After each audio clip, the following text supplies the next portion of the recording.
Hello, everyone, and welcome to a new episode of the Personal Growth Project podcast.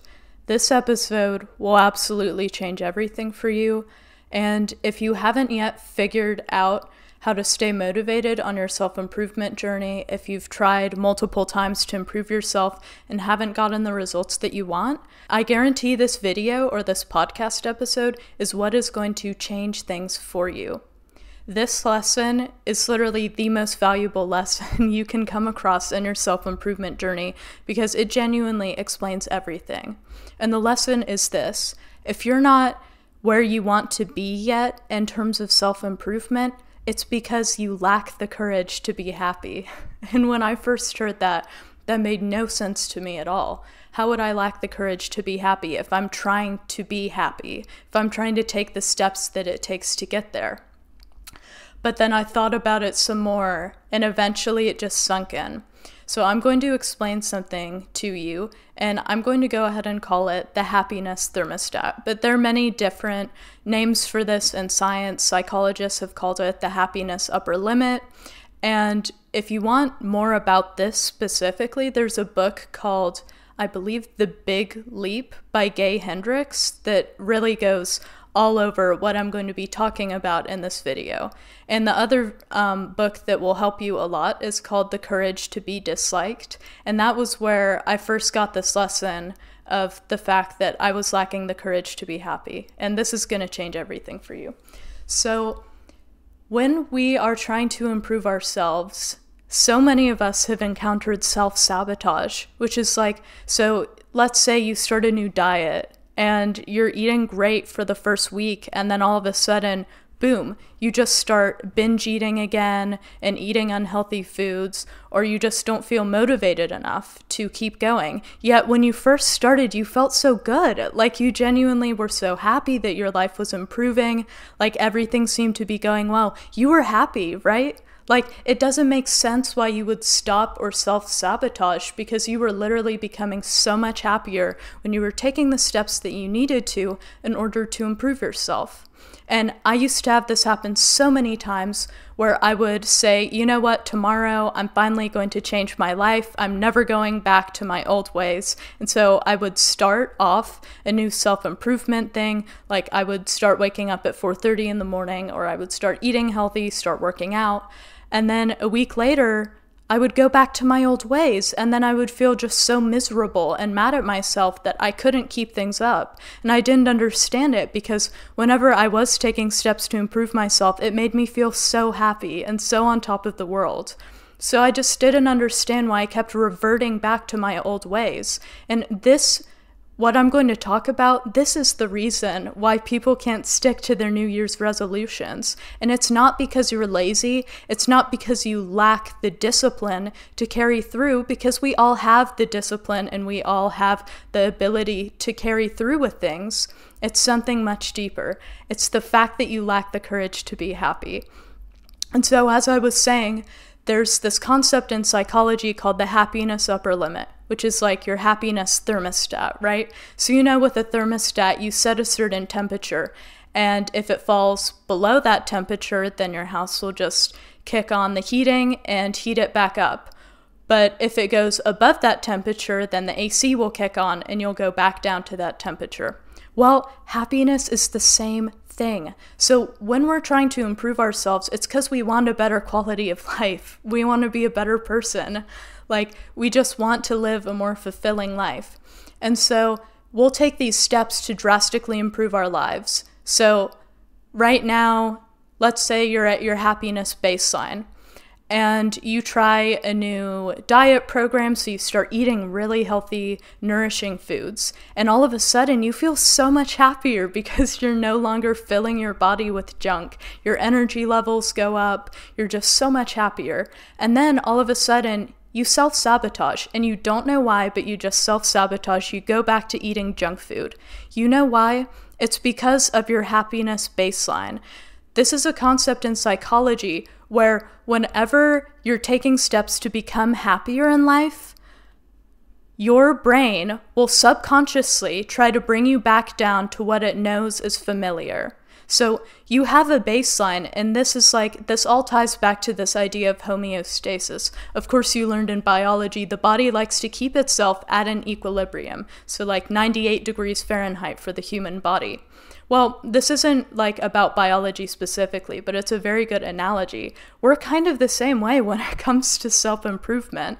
So we have this equilibrium point, which is where we are right now. You know, your life hasn't changed that much over the past year, maybe. Like, you've always done things a certain way. Your life has always been just this baseline level of happiness. And now you're trying to take steps to change it and make it better.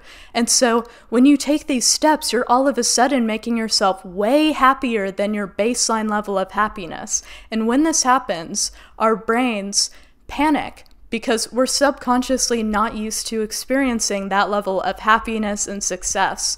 And all of a sudden, because we feel that we're safest at our baseline, keep in mind, like, back in the days of cavemen, this was actually a good thing. Like, our brains would try to keep us in places where it knew that we were safe. So we didn't really stray out of what we knew was safe because we didn't want to make any drastic decisions and, let's say, like, go off and try a new hunting location and then get, like, eaten by a wild animal, right? So, like, you know, our brain trying to keep us where we've always been and trying to keep us in this, like, normal state, it used to be good for our survival. But now, whenever you try to do something that drastically raises your happiness level, your brain just panics because it's not used to it. You've subconsciously been at this dull, neutral level for so long, and all of a sudden, you are seriously, like, amping up your life, and all of a sudden, you just go from feeling like neutral and flat to like over the moon because all these positive changes are being made in your life. All of a sudden you have more energy, you feel more confident, and your brain just kind of goes into panic mode. And so what's going to happen then is your brain will try to bring you back down to your happiness baseline. And this will all happen subconsciously. And you're not even going to notice it happening until you self-sabotage. And then you're going to get mad at yourself and you just won't understand why you self-sabotage every time. But this is why. It's because your brain is subconsciously trying to keep you safe because it's just not used to having things go well all of a sudden. And so in a way, we can literally become addicted to unhappiness because when we live a life where we're constantly engaging in bad habits, we're hanging around people who don't make us feel good at all, like that becomes our normal. And normal feels safe to our body, so even if that normal is literally detrimental to your health, like you smoke a pack of cigarettes every day, all you eat is junk food, even if that normal is super detrimental to your body, your brain still views it as safe because that's what you've always done. So when you try to clean up your lifestyle, then your body is just going to rebel. You're going to have cravings to go back to your old ways. You're probably going to self-sabotage. And it's all because you just simply don't realize that this desire to backtrack in your habits and go back to your old ways, it's not just you being lazy, and it's not just you not caring about yourself. It's just your subconscious mind at work behind the scenes. And when I learned this, everything changed because I no longer felt so much shame over the fact that I would fail so frequently at trying to improve my life. It's not just that you're like a bad person, that you're lazy, that you don't love yourself. It's genuinely just your brain trying to keep you safe. But now that you realize what's going on and you try to start something new, like let's say you try to start eating healthy, when you have those cravings or that urge to self-sabotage, you know that it's not actually you. And so now you can separate yourself from that feeling and that craving, and you can rise above it and decide to not act on those desires to go back to where you were before. Because the thing about this happiness thermostat is that when you keep up your new way of life for long enough, that will become your new normal. So your new baseline will be success. And so many people don't understand this, and so they'll just try to improve their lives. You know, they'll try it for a week or so, and then it'll feel so hard because the entire time you're trying to go back to your baseline level of happiness. And so they just assume it's always going to be hard. But what so many people don't realize is that if you keep that up for a month or two, that level of happiness will become your baseline, and you will automatically feel motivated to do things that keep you at that baseline.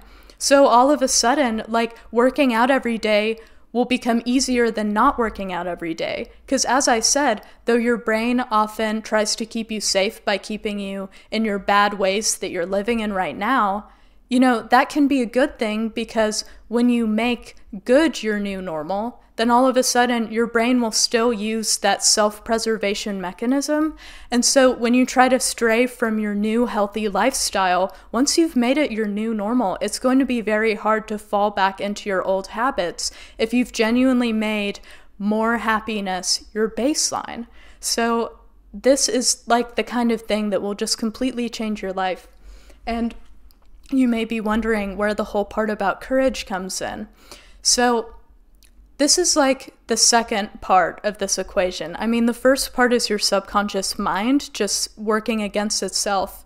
And the second part is like how you can actually fix that and have your subconscious mind not try to self-sabotage. Of course, you can try to brute force it and just try to, keep up your new healthy lifestyle and whatever changes you want to make. But another big part of the equation is understanding that you don't lack this self-discipline. What you really are afraid of is happiness. And that might not make a lot of sense, but please think about it. I was in a self-sabotaging cycle for so long, and I didn't understand. It was tearing me apart. I can't even count the number of times I would try to start working out and eating healthy again and staying productive, and I would do great for a month, and then I would just spiral so hard.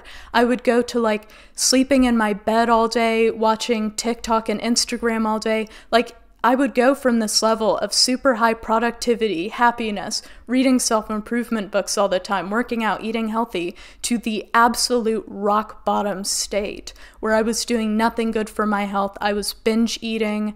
I just felt horrible.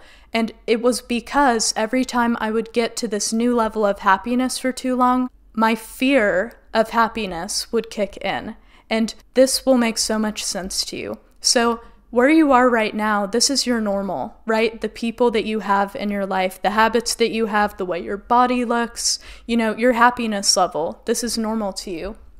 Well, when you take the changes that you know you need to take, and when you start changing your life, deep down that your whole life will change radically if you do all the things that you want to do deep down.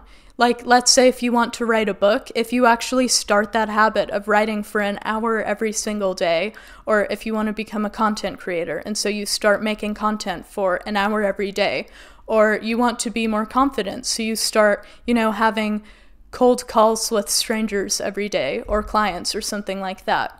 You know that you will get results if you show up consistently. You know that deep down. And when you get results, if you were to actually show up in this ideal version of yourself, if you actually put in that time, your entire life would radically change. And this is where the fear of happiness comes in. Your entire life would change. You would probably get so much money that you might be able to move to somewhere new. You would have completely new clothes. You might be able to maybe leave bad relationships that you're in, let go of bad friends. Like, your entire social circle would change, because if you really level up the way that you will when you act like your ideal self, everything that you have in your life right now will probably change, and it will change for the better. But we're still afraid of that change because we know that if we take the steps we need to take in order to get the results we want, our entire lives will change. And what I found after so much self-reflection was the fact that I was afraid of that. And that's why so many of us stay exactly where we are, and we have that inner resistance to doing the things that we need to do in order to be happy. It's because we know that if we did those things, if we really took the time to change our lives by doing those daily habits and showing up consistently, we'd have to let go of everything that we know right now. This entire lifestyle that you have would radically change. It would all be different. And yes, you would be able to hold on to some things. You're still going to be like the same person deep down, but I think that what we're so afraid of is the fact that we're going to have to let go of everything that we know right now. And even though all the things that we know right now will be replaced with something better, the human brain is still afraid of change. We resist change. It's so often that, you always hear about new technology coming along and then the older company leaders not wanting it because they've always done things a certain way for so long. And even if there is a new technology that would improve their business, they don't really want to learn it because they're clinging on to what they already know. And this is kind of the same thing when it comes to changing our lives. This new lifestyle that we would get from actually taking steps to improve ourselves would be so much better. Like the new technology in a company, everything would be so much easier, we'd be happier. These changes would be positive. New and better things would come into our lives. But because we're so comfortable and familiar with everything that we have right now, the place that we live, the people we know, our situation at school, whatever it may be, even your financial situation, you just fear change. The human brain always fears change because we're just afraid of things that we don't know yet. And you really have no way of knowing just how much your future will change when you actually take the steps you need to take to change your life. And that's why we feel such a desire to self-sabotage. It's both that happiness thermostat, and it's also this fact that we're afraid of our entire lives being uprooted. Because they will be uprooted, but it will be for the better. And once you can really come to terms with this fact, even just hearing this episode will change everything for you. But if you can really tell yourself and convince yourself that things will indeed change for the better, that is when you're going to finally be able to make the changes that you've always wanted to make in your life. You just have to realize that yes, I'm going to lose some people from my life. Some old friends that weren't uplifting me are going to be gone, probably. I might even move somewhere new. I might get a new job. My entire lifestyle and routine might change, but it will change for the better. So you don't need to be afraid of that change, and you can start to let go of the life you have right now. We just simply lack the courage to be happy. That's it. You lack the courage to be happy because you know that being happy would mean you're leaving everything that you know behind. And it's kind of beautiful because once you realize that, you really can start to let go of the life that you have right now because you know everything in your life right now will be replaced with something better. God always replaces things with something better when you take the time to actually improve your life. And so you don't need to be afraid and you don't need to keep clinging onto this life that you have right now because when you show up consistently and act like your ideal self, you already know all the steps that you need to take if we're being honest. You know what you would do starting today if you actually wanted the results that you've been looking for.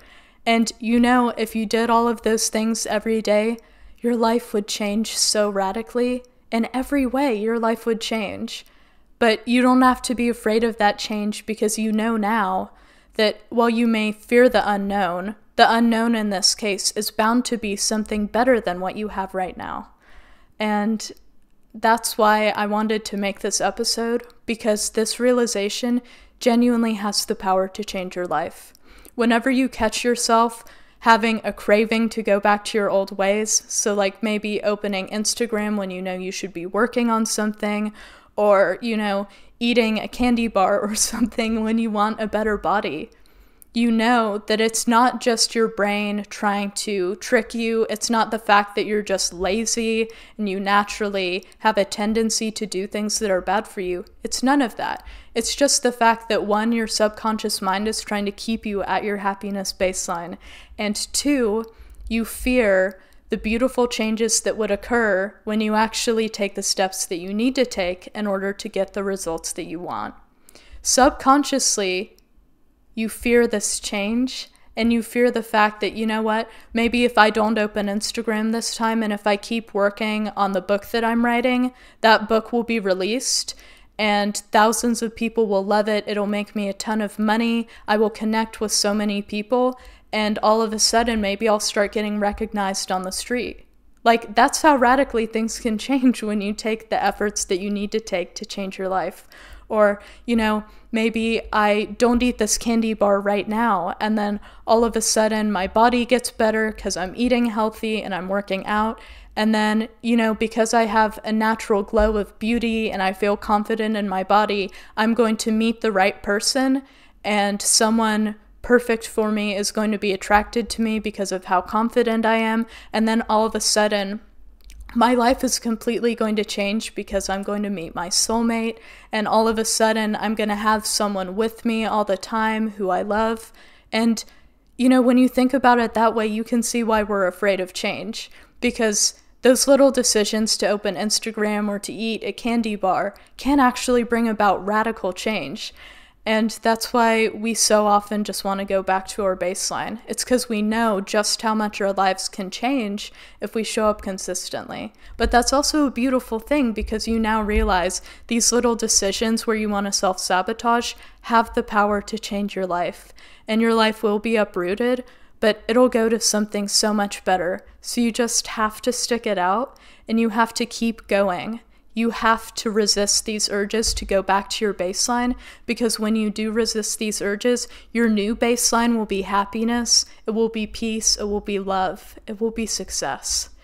And you're going to be so glad that you stuck with it, and you're never going to have to go back down to where you are right now. Think about it that way. You're never ever going to have to be as low as you are right now, because the only way to go from here is up. And you're not going to revert back to your old ways, because you've listened to this podcast episode and now you know the inner mechanisms going on in your mind that are trying to get you to revert back to your old ways.